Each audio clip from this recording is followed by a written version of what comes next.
This six-story building isn't a factory or a workshop, but rather the engine of the world's largest LNG-based container ship. It's so large inside that workers can easily move around inside. This engine drives a propeller as tall as a double-story house. And obviously, since it's a container ship engine, it must require a lot of fuel. But how much? It consumes a couple of 100,000 liters just at launch. Amazingly, its fuel tank can fit 6 Olympic-sized swimming pools, and it's fueled by 20 million liters of liquefied natural gas. Today, you'll learn about the construction of a mega project that literally challenged the limits of human engineering.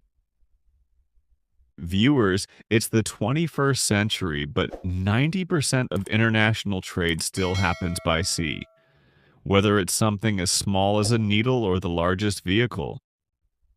You can estimate this from the fact that according to flight radar, there are 15 to 20,000 airplanes in the sky at any given time.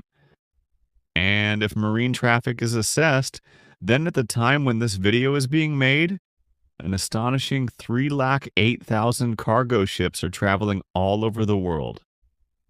If we talk about the size of these cargo ships, we humans have already built the biggest ships. Even bigger ships can be built, but then they will not be able to pass through major canals like Suez and Panama Canal. Therefore, now the competition is not to build bigger ships, but to build more and more fuel-efficient ships. And that's exactly what French shipping company CMA CGM did. They wanted to build the world's largest eco-friendly ship, one that wouldn't run on fuel like diesel or HSFO, but on LNG, the liquid form of natural gas. This 400-meter-long ship is the same length as 4 football fields lined up. Its width is 61 meters and its height is taller than the Kutub Minor. The ship's total weight is equivalent to 7 Eiffel Towers or 11,500 African elephants. That's 70,000 tons, and that's without any containers.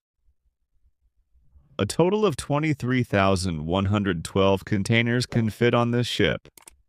To imagine their size, if these containers were placed in a line, they would form a 150-kilometer-long line.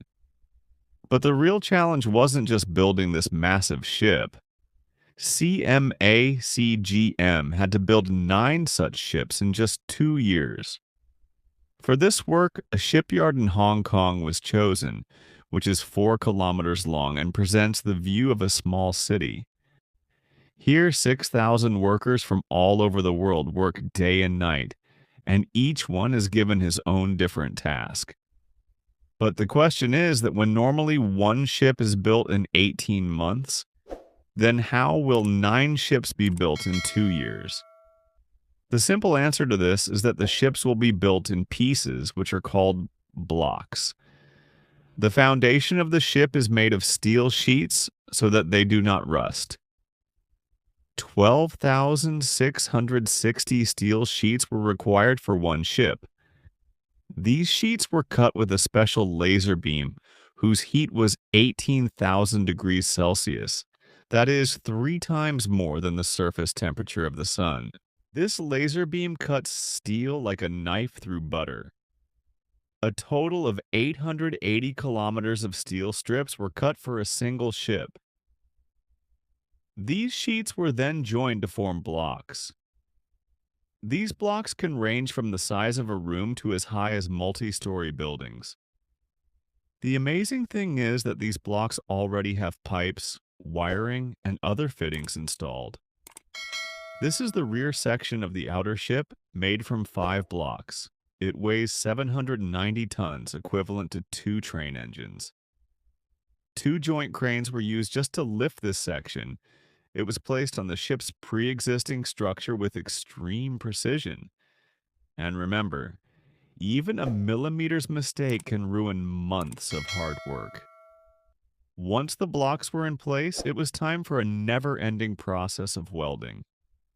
Amazingly, a total of 1,250 kilometers of welding was done on a single outer ship. After welding, each and every seam was checked meticulously because the ruthless waves of the ocean do not forgive even the slightest weakness. Till now, it was just a story of making the hull and blocks. The real wonder lies in its engine. This ship will not run on traditional oils and diesel fuel. It has been designed to run on LNG, i.e., liquefied natural gas. This is a huge environmental victory because LNG releases 99% less sulfur dioxide, 91% less air pollution, and 20% less carbon dioxide as compared to oil.